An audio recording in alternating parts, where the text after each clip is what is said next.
Hello friends, welcome to the current affair session for 15 सितंबर 2022। Start करते हैं MCQ से। फर्स्ट क्वेश्चन है, consider the following statements regarding Vinoba Bhave. तो फर्स्ट स्टेटमेंट बिल्कुल सही है। ये फर्स्ट पर्सन थे जिन्होंने ऑफर किया था इंडिविजुअल सत्याग्रह इन 1940। सेकंड स्टेटमेंट भी बिल्कुल सही है, इन्होंने लेड किया था भूदान मूवमेंट को।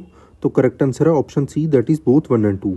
सेकंड क्वेश्चन है, फॉर्मर सीजे कमल नारायण जिनकी डेथ हुई है, he was the dash CJI of India. इसका करेक्ट आंसर है option B, that is 22nd। Third है, what is Taragiri which was recently news. इसका करेक्ट आंसर है option A, that is a frigate जो एक वॉरशिप है। फोर्थ है, where is India's largest rubber dam inaugurated. इसका correct answer है option A, that is Bihar. Bihar के सीएम है नीतीश कुमार, इन्होंने इनॉग्रेट किया था। डैम का नाम भी अपने याद रखना है, गयाजी डैम।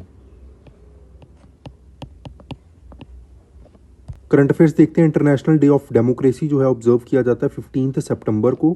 ये इंट्रोड्यूस किया था यूनाइटेड नेशन जनरल असेंबली ने 2007 में। मेन एम क्या था कि प्रमोट करना एंड अपहोल्ड करना प्रिंसिपल्स डेमोक्रेसी के एंड प्रोवाइड करना एक अपॉर्चुनिटी कि जो स्टेट ऑफ डेमोक्रेसी है वर्ल्ड में उसको रिव्यू किया जा सके, कि डेमोक्रेसी का जो स्टेटस है उसको रिव्यू किया जा सके। देन डे जो है फर्स्ट टाइम ऑब्जर्व किया गया था 2008 में। और जो कंसेप्ट है डेमोक्रेसी का, ये कहाँ से लिया गया है, एंशिएंट ग्रीस से। और पर्पस क्या है इस डे को ऑब्जर्व करने का, to uphold and promote the principles of democracy. Next देखते हैं, GEF small grants programme, ministry of environment forest and climate change, United Nation development programme and the energy and resource institute, that is TERI institute, इन्होंने jointly launch किया है global environment facility small grants programme. पढ़ते हैं इसके बारे में। GEF small grants programme जो है ये प्रोवाइड करता है फाइनेंशियल एंड टेक्निकल असिस्टेंस ऐसे प्रोजेक्ट्स को जिनका मेन फोकस किस पे है, conserving and restoring environment. It means environment को कंजर्व करने में एंड रीस्टोर करने में, इसके अलावा इन्हेंस करने में lives of local communities. It means जो लोकल कम्युनिटीज़ हैं उनके लिए लाइवलीहुड जो है वो इन्हेंस करना। देन 2022 जो है इस साल 7th ऑपरेशनल फेज है इस प्रोग्राम का। देन ग्रांट्स जो है इस प्रोग्राम के अंडर जो दी जाती हैं वो नॉन गवर्नमेंटल ऑर्गेनाइजेशंस को या ऐसे इंस्टीट्यूशंस जो वर्क करते हैं इस पर्टिकुलर लैंडस्केप में। देन एम क्या है इस प्रोजेक्ट का, कि बिल्ड करना लोकल कम्युनिटीज़ की कैपेसिटीज़ को, उनको एम्पावर करना ताकि वो एक कलेक्टिव एक्शन ले सकें टुवर्ड्स कंजर्विंग द इन्वायरमेंट और अचीव कर सकें सस्टेनेबल डेवलपमेंट। इंडिया में 3 रीजन्स पे ये फोकस करता है, highlands of the north eastern region, central semi arid region and Indian coastal region. Then इसका एक एम और क्या है कि ये प्रमोट करता है पार्टिसिपेटरी मॉनिटरिंग को। इट मींस कम्युनिटी मॉनिटरिंग को and evaluation at the community level, की कम्युनिटी लेवल पे क्या की जाती है, इसकी इवैल्यूएशन की जाती है और मॉनिटरिंग की जाती है। जीईएफ स्मॉल ग्रांट्स प्रोग्राम के बारे में पढ़ लेते हैं। ये लॉन्च किया गया था for the first time in 1992 at Rio summit हुई थी UNFCCC की। देन ये बेस्ड है on the believe that global environment solutions जो है वो सस्टेनेबल तभी हैं जब कम्युनिटीज़ जो हैं वो एक्टिवली पार्टिसिपेट करेंगी और जिससे इनको डायरेक्ट बेनिफिट मिल सकेगा। ये वर्क करता है on the basis of the principle thinking globally but acting locally, कि ग्लोबली सोचना पड़ेगा बट जो एक्ट करना है वो लोकली ही करना है। देन इसका एम क्या है कि एक बैलेंस क्रिएट करना ह्यूमन रिक्वायरमेंट्स के बीच में एंड इन्वायरमेंट इम्पेरेटिव्स के बीच में, किसके थ्रू, कम्युनिटी पार्टिसिपेशन के थ्रू। ग्रांट्स जो है इस अंडर इनिशिएटिव के अंडर जो दी जाएंगी वो लोकल सिटीजन्स को दी जाती हैं from civil society organisation sector including non government organisations, academic and scientific institutions, women groups, indigenous groups etcetera. It means इन सबको जो है ग्रांट्स दी जाती हैं। नेक्स्ट देखते हैं, Hughes ISRO satellite internet services, Hughes communication India and ISRO, इन्होंने जॉइंटली लॉन्च किया है India first high throughput satellite broadband service. HCI जो है ये एक जॉइंट वेंचर कंपनी है US based Hughes network system की and Indian telecom operator Bharti Airtel की, और उन्होंने लॉन्च किया first high throughput satellite broadband internet service.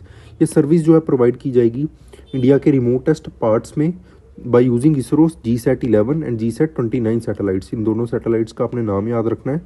Then ISRO जो है इसने लॉन्च किया था GSAT-11 एंड GSAT-29 को 2018 में, किस लिए, ताकि हायर बैंडविड्थ सैटेलाइट कनेक्टिविटी जो है इंडियन क्लाइंट्स को प्रोवाइड की जा सके। देन GSAT-11 जो है ये कैपेबल है कि 14 Gbps गीगाबाइट्स पर सेकंड जो है ये सर्विस प्रोवाइड कर सकती है सैटेलाइट नेटवर्क के थ्रू। देन ये जो न्यूली लॉन्च्ड ब्रॉडबैंड सर्विस है इसका एम क्या है कि हाई स्पीड ब्रॉडबैंड सर्विसेज जो है ऐसे रीजन्स में पहुंचाना जहां पे नेटवर्क अवेलेबिलिटी है टेरेस्ट्रियल नेटवर्क्स की वो इनएक्सेसिबल है, जहाँ तक रेंज नहीं पहुँच सकती है। देन पिछले 1 साल से हाई स्पीड इंटरनेट सर्विसेज जो है टेस्ट की जा रही हैं सेवरल रीजन्स में, जैसे कि जम्मू एंड कश्मीर एंड हिमाचल प्रदेश में, जहाँ पे टेरेस्ट्रियल कनेक्टिविटी ना के बराबर है। क्यों? क्योंकि टेरेंस जो है वहाँ पे एक अलग तरह के चैलेंजेस आ जाते हैं, जैसे कि टावर्स इस्टेब्लिश करना मुश्किल हो जाता है, वायर्स इस्टेब्लिश करना मुश्किल हो जाता है। The newly launch satellite internet service जो है ये कैपेबल है providing internet connectivity bandwidth of up to 100 megabytes per second, about 2 GB per data per day की 2 GB डेटा पर डे तक की इसकी जो है कैपेसिटी है इंटरनेट सर्विस प्रोवाइड करने की। नेक्स्ट देखते हैं विंडफॉल टैक्स। मैं आपको पहले बिल्कुल लेमैन टर्म्स में समझा देता हूँ विंडफॉल टैक्स है क्या। बेसिकली होता है क्या कि जो कंपनीज हैं कई बार वो ग्लोबल किसी इश्यूज के कारण क्या होता है कि अगर किसी कमोडिटी का प्राइजेज में डाउनफॉल देखने को मिलता है, बट कंपनी क्या करती है उस प्राइस डाउनफॉल को कस्टमर्स तक नहीं भेजती है। तो ऐसे में क्या करती है कंपनी बिना कुछ किए, बस वो ग्लोबल इश्यूज के कारण जो प्राइस डाउन आ रहा है बट कंपनी फर्दर उसको ट्रांसफ़र नहीं कर रही है कस्टमर्स को, इससे क्या करती है कंपनी को बेनिफिट मिलता रहता है। समझेंगे अब इसको डिटेल में। फाइनेंस मिनिस्टर निर्मला सीतारमन ने डिफेंड किया कि विंडफॉल टैक्स जो इम्पोज कर रहा है centre domestic crude oil producers के ऊपर वो जस्टिफाइड है। इन्होंने कहा कि जो इंट्रोडक्शन है विंडफॉल टैक्स का, इससे क्या हुआ कि जो ऑयल रिफाइनर्स हैं जो प्रॉफिट्स बना रहे हैं वो प्रॉफिट्स जो हैं नहीं बना पाएंगे और कस्टमर्स जो है उनको बेनिफिट मिल सकेगा। सेंट्रल गवर्नमेंट ने जुलाई 1 को इंट्रोड्यूस किया था windfall profit tax of 23,250 per ton on domestic crude oil production. इसके बाद इसको फोर्टनाइटली जो है रिवाइज भी किया गया काफ़ी बार। देन विंडफॉल टैक्स है क्या? ये ऐसा टैक्स है जिससे क्या होता है कि कंपनी प्रॉफिट्स कमाती हैं और ये प्रॉफिट कहाँ से आता है? एक्सटर्नल समटाइम्स अनप्रेसिडेंटेड इवेंट्स, जैसे कि अभी क्या हो रहा है कि रशिया यूक्रेन कन्फ्लिक्ट की वजह से जो ग्लोबल प्राइजेज हैं वो बढ़ चुके हैं। क्यों बढ़ चुके हैं? क्योंकि डिमांड ज़्यादा है और सप्लाई कम है। अब प्राइस बढ़ने से क्या हो रहा है कि जो लोकल रिफाइनरीज हैं वो क्या कर रही हैं, वो भी प्राइस बढ़ा रही हैं। अब इससे क्या हो रहा है कि जो लोकल कस्टमर्स हैं उनको महंगी मिल रही है चीज़, बट कंपनी ने कुछ किसी तरह का कुछ इसमें इन्वेस्टमेंट नहीं किया है, कंपनी ने किसी तरह का कुछ एडिशनल कैपिटल नहीं इन्वेस्ट किया है, बट स्टिल कंपनी प्रॉफिट कमा रही है। क्यों? क्योंकि ग्लोबल इश्यूज़ के कारण जो प्राइजेज इंक्रीज हुए हैं। Then United State congressional research services ने कैसे इसको डिफाइन किया कि विंडफॉल टैक्स क्या है? एक अनअर्नड, कि कंपनी ने इसको अर्न नहीं किया है, अनएंटिसिपेटेड गेन है किसी इनकम में थ्रू नो एडिशनल एफर्ट और एक्सपेंस। जैसे मैंने आपको समझाया कि कंपनी ने ना ही कोई एफर्ट लिया है ना ही कोई फर्दर एक्सपेंडिचर इसमें ऐड किया है, बट वो क्या है जस्ट ग्लोबल इश्यूज़ के कारण कंपनी जो है फ़ायदा उठा रही है। नेक्स्ट देखते हैं, इंडिया ने अप्रूव किया है एक project to cure sickle cell anaemia. Over the last 3 years gene editing technology जो है इसकी अनलिमिटेड पोटेंशियल देखने को मिली है और फ्लॉलेस रिजल्ट्स जो है क्लिनिकल ट्रायल्स में देखने को मिले हैं। इंडिया ने अप्रूव किया था 5 ईयर प्रोजेक्ट, इसमें क्रिस्पर जो है डेवलप किया जाएगा। किसके लिए? क्योर करने के लिए sickle cell anaemia. Sickle cell disease के बारे में पढ़ लेते हैं।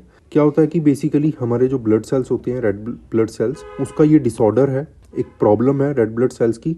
रेड ब्लड सेल्स बेसिकली ऐसे सर्कुलर शेप के होते हैं, कॉनकेव सर्कुलर शेप के, बट क्या होता है सिकल सेल, आप नाम से ही समझ सकते हो कि इस केस में क्या होता है, बेसिकली ब्लड सेल्स जो हैं वो सिकल शेप में आ जाते हैं, ऐसे सिकल शेप में आ जाते हैं, जिस वजह से red blood cell disorder body में देखने को मिलता है। रेड ब्लड सेल्स बेसिकली क्या करते हैं? ऑक्सीजन कैरी करते हैं बॉडी के ऑल पार्ट्स में। अब हेल्दी रेड ब्लड सेल्स जैसे मैंने आपको बताया कि क्या होते हैं, राउंड होते हैं और वो जो स्मॉल ब्लड वेसल्स होती हैं उसमें मूव करते हैं और ऑक्सीजन कैरी करते हैं different parts of the body में। एंड जिसको सिकल सेल डिजीज़ है उसमें क्या होगा, हेमोग्लोबिन जो होगा एबनॉर्मल होगा, जिससे कि रेड ब्लड सेल्स जो हैं वो हार्ड एंड स्टिकी हो जाते हैं और सी शेप फार्म टूल की तरह दिखते लग जाते हैं, सिकल की तरह, जैसे यहाँ पे बनाया मैंने। देन सिकल सेल्स जो हैं ये जल्दी डाई हो जाते हैं, जल्दी मर जाते हैं, जिससे क्या होता है कि जो पेशेंट होता है उसको कॉन्स्टेंटली शॉर्टेज रहती है रेड ब्लड सेल्स की और बार बार जो है ब्लड ट्रांसफ्यूशन करना पड़ता है। और क्रिस्पर कैस9 टेक्नोलॉजी के बारे में पढ़ लेते हैं। जीनोम एडिटिंग क्या होती है? बेसिकली जीन एडिटिंग टेक्निक है ये, जिसमें बेसिकली साइंटिस्ट जो हैं वो एक ऑर्गेनिज्म में के डीएनए में चेंजेस करते हैं। इस टेक्नोलॉजीज़ के थ्रू जेनेटिक मटेरियल जो है उसको ऐड भी किया जा सकता है, रिमूव भी किया जा सकता है और ऑल्टर्ड भी किया जा सकता है किसी पर्टिकुलर लोकेशंस में जीनोम में। इनमें से जो अप्रोचेज उनमें से एक है क्रिस्पर कैस9। क्रिस्पर कैस9 क्या है? यूनिक टेक्नोलॉजी है जिससे जो साइंटिस्ट को इनेबल करती है कि वो जीनोम के पार्ट्स को एडिट कर सकते हैं बाय रिमूविंग, एडिंग और altering sections of DNA sequence. Emmanuelle Charpentier of France and Jennifer Doudna of US, इनको नोबेल केमिस्ट्री प्राइज मिला था जीन एडिटिंग टेक्निक के लिए, that is CRISPR Cas9 DNA scissors के लिए। तो ये आपने याद रखना है। CRISPR Cas9 gene editing tool जो है इसके दो कंपोनेंट है। एक है अ शॉर्ट आरएनए सीक्वेंस जो क्या करता है, बाइंड करता है स्पेसिफिक टारगेट्स ऑफ डीएनए, और दूसरा कैस9 एंजाइम है जो एक्ट करता है एक मॉलिक्यूलर सीजर की तरह जो कट करता है डीएनए को। एक सिंपल डायग्राम से समझते हैं, इस पिक्चर से समझते हैं। क्या होता है कि जो कैस9 प्रोटीन है वो एक कॉम्प्लेक्स बनाता है आरएनए के साथ एक सेल में, ठीक है। देन ये कॉम्प्लेक्स जो है ये अटैच कर जाता है मैचिंग जीनोम के साथ डीएनए सीक्वेंस में। जैसे आप यहाँ पे देख सकते हो, ये वाला जो पार्ट है, यहाँ पे क्या हुआ है कि गाइड आरएनए जो है अटैच हो गया है, जो यहाँ पे बेसिकली मैचिंग जीनोमिक डीएनए था उसके साथ गाइड आरएनए अटैच हो गया। उसके बाद क्या होगा कि जो कैस9 सीजर है वो इस पार्ट को क्या कर देगी, कट कर देगी, और ये जो लैब में प्रोग्राम्ड डीएनए है इसको फिर ऐड ऑन कर दिया जाएगा। इससे क्या होगा, इसकी नंबर ऑफ एप्लीकेशंस हैं, जैसे कि डिजीज़ को कंट्रोल किया जा सकता है इसमें। देन नंबर ऑफ कैंसर जो हैं उनको ऑपरेट किया जा सकेगा। एग्रीकल्चर में इसके काफ़ी जो है एप्लीकेशंस हैं, तो ये आपने याद रखना है। नेक्स्ट देखते हैं, इंदौर जो है फर्स्ट स्मार्ट सिटी बनी है जहाँ पे डिजिटल एड्रेस जो हैं अवेलेबल होंगे। सिटी ऑफ इंदौर ने एक एमओयू साइन किया, that is memorandum of understanding with पता नेविगेशंस, एक कंपनी है। इसमें ये इम्प्लीमेंट करेंगे फुली डिजिटल एड्रेसिंग सिस्टम, और फर्स्ट सिटी बनेगी इंदौर इंडिया की ऐसा करने में। पता जो है इसने डेवलप की है एक पेटेंटेड टेक्नोलॉजी और वर्क कर रही है इंडियन स्पेस रिसर्च ऑर्गेनाइजेशन के साथ डेवलप करने में डिजिटल एड्रेसिंग सिस्टम इंडिया के लिए। पता जो है एक ब्रीफ एंड डिस्टिंक्टिव कोड है, याद रखना आपने, जो हेल्प करेगा यूज़र को एक स्पेसिफिक जियो टैग्ड लोकेशन पता करने के लिए। जैसे हम क्या करते हैं बेसिकली गूगल मैप्स के ऊपर जियो टैग लोकेशंस को हम इजीली आइडेंटिफाई कर लेते हैं। मान लो हमें कोई एड्रेस फाइंड आउट करना है और उसकी अगर जियो टैगिंग हो रखी है तो हम इजीली फाइंड आउट कर सकते हैं। पता ऐप के थ्रू क्या कर सकेंगे, यूज़र जो है अपलोड कर सकेंगे इमेजेस अपने घर की, लैंडमार्क मार्क्स को अपलोड कर सकेंगे। इसके अलावा जो भी एड्रेस है उसका फुल टेक्स्ट को भी अपलोड कर सकेंगे। इसके अलावा यूज़र जो है उनके पास ऑप्शन है कि वो वॉइस इंस्ट्रक्शंस जो है उनको भी रिकॉर्ड कर सकेंगे, जिससे क्या हुआ कि बार बार एड्रेस को फिल करने की ज़रूरत नहीं पड़ेगी, और इससे क्या होगा कि गेस्ट को ईजी रहेगा लोकेशन को ढूंढना। फ्यूचर में यूज़र जो है वो कैपेबल होंगे कि वो अपना एक शॉर्ट कोड जो है शेयर कर सकेंगे इंस्टेड ऑफ फुल एड्रेस, कि पूरा एड्रेस, और पूरा कई बार लेंथी भी होता है एड्रेस, तो उसको शेयर करने के बजाय कोड शेयर कर दिया जाएगा सबके साथ, और उस कोड को एंटर करने के बाद जो है जो पर्सन फाइंड कर रहा है एड्रेस उसको भी ईजी रहेगा। देन एमओयू जो है इसमें स्टेट किया गया कि पता ऐप जो है ये जितनी भी गवर्नमेंट एजेंसीज हैं वो यूज़ करेंगी, एमरजेंसी सर्विसेज यूज़ कर सकेंगी, जैसे कि पुलिस हो गया, फायर डिपार्टमेंट हो गया, एम्बुलेंस हो गया। देन नेसेसरी सर्विसेज होगी जैसे कि इलेक्ट्रॉनिक केवाईसीज हो गया, बैंकिंग जियो टैगिंग होगी, उसमें पता ऐप जो है यूज़ की जा सकेगी। देन पता ऐप जो है ये एक्सेसिबल होगी सबके लिए, बिजनेस के लिए भी। नेक्स्ट देखते हैं, एक्सपर्ट कमेटी बनाई गई है बूस्ट करने के लिए private equity and venture capital. कौन चेयर करेंगे इस कमेटी को, याद रखना अपने सेबी के जो चीफ हैं एम दामोदरन, और ये असेस करेंगे और रिकमेंड करेंगे कि कैसे जो है सॉल्व की जा सकते हैं जो रेगुलेटरी इश्यूज हैं, और कैसे प्राइवेट इक्विटी जो है, प्राइवेट कैपिटल और वेंचर कैपिटल जो है इंडियन स्टार्टअप्स में इन्वेस्टमेंट को बूस्ट किया जा सकता है। देन एक्सपर्ट कमेटी जो है ये इन्वॉल्व होगी इन असेसिंग रेगुलेटरी पॉलिसीज़ की, जो रेगुलेटरी पॉलिसीज़ हैं इन्वेस्टमेंट को लेकर, टैक्सेशन को लेकर, और आइडेंटिफाई करेंगी कि क्या चैलेंजेस हैं और कैसे हम इसको जो है और बूस्ट कर सकते हैं और फैसिलिटेट कर सकते हैं ease of investing in India. ये रिव्यू करेगी ऐसे इशूज़ जो कंसर्न करते हैं बेसिकली कंप्लाइंसिस के साथ, और वेज को सजेस्ट करेगी कि कैसे हम एक्सेलरेट कर सकते हैं growth of alternative capital to boost participation in venture capital.